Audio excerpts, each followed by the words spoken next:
JEE आणि नीटचे प्रशिक्षण आता आपल्या विभागात। IIT, NIT, आयसर, एम्स मधून उत्तीर्ण होऊन गेली अनेक वर्षे शिक्षण क्षेत्रात काम करत असलेले भारतातील सर्वोत्तम शिक्षक, ऑनलाईन तसेच ऑफलाईन बॅचची सुविधा, खात्रीशीर चांगला निकाल देणारी अभ्यासक्रमाची रचना आणि त्याला तंत्रज्ञानाची जोड देत रियल अकॅडमी घेऊन आली आहे सायन्स हायब्रिड प्रोग्राम।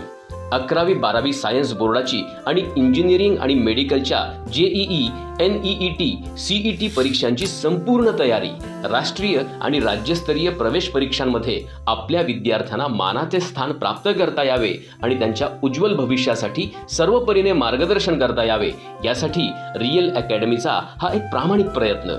आजच संपर्क करा।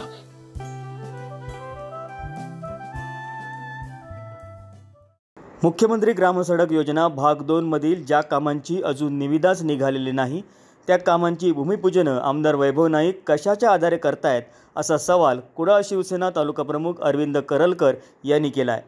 आगामी निवडणुकीत निवडून न येण्याच्या भीतीने त्यांच्या पायाखालची वाळू सटकली आहे असा आरोप देखील त्यांनी केला आहे।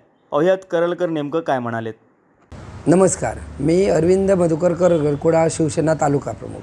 आजकाल जो मुख्यमंत्री ग्रामसडक योजना भाग 2 रस्त्याविषयी माहिती मिळण्याबाबत मी अर्ज केला होता उपअभियंता यांच्याकडे, त्यांनी जो हे पत्र दिलं आहे मला एक तालुका प्रमुख या नात्याने मी तुम्हाला दाखवतो आहे। या संदर्भात अशी माहिती दिली आहे की जी पत्राने आपणास मुख्यमंत्री ग्रामसडक योजना भाग 2 मधून सिंधुदुर्ग जिल्ह्यात एकूण 80 कामे मंजूर झाली आहेत।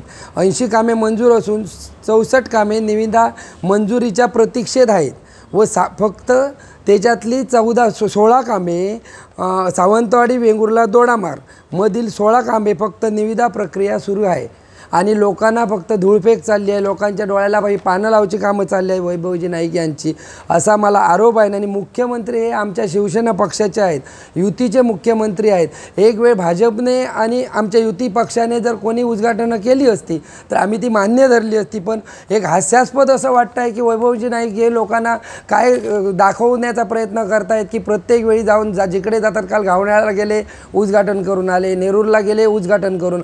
पण मला असं सांगायचं आहे की या पत्राद्वारे मी काल अभियंत्यांकडनं जे पत्र घेतलं आहे त्यांच्याकडनं माहितीच्या आधारे मी बोलतो आहे की त्यांनी ह्या गोष्टीचा खुलासा करायचा आहे की लोकांच्या डोळ्याला पानं पुसायची आहेत की येणाऱ्या ज्या इलेक्शनात त्यांना अशी भीती वाटते आहे का की वाळू सरकली आहे काय वैभव नाईकांची, की आपल्याला मतं पडतील कमी पडतील काय होईल, ह्या अनुषंगाने ते असं करताय की मुख्यमंत्री आमचे आहेत, युती धर्म आमचा आहे। त्याच्यामुळे याच्यानंतर जे आम्ही स्वतः युती धर्म म्हणून भाजप म्हणा, शिवसेना म्हणा, इतर राष्ट्रवादी पक्ष आमच्यासोबत आहेत, हे मिळून आम्ही जी प्रक्रिया सुरू आहे त्यांच्यानंतर मुख्यमंत्र्यांना भेटून आम्ही ती निविदा जी लागलेली आहे त्यांची कामे मंजूर करून घेणार आहोत आणि त्यांच्या मार्फत आम्ही शासनामार्फत हा जो भूमिपूजनाचा कार्यक्रम आहे तो एकत्रित पक्ष येऊन आम्ही करणार आहोत।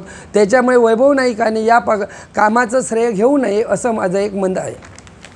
असे आणखी व्हिडिओ पाहण्यासाठी कोकण नाऊचं YouTube चॅनल सबस्क्राइब करा, बेल बटन दाबा, ताज्या घडामोडींसाठी लॉग इन करा kokannow.com।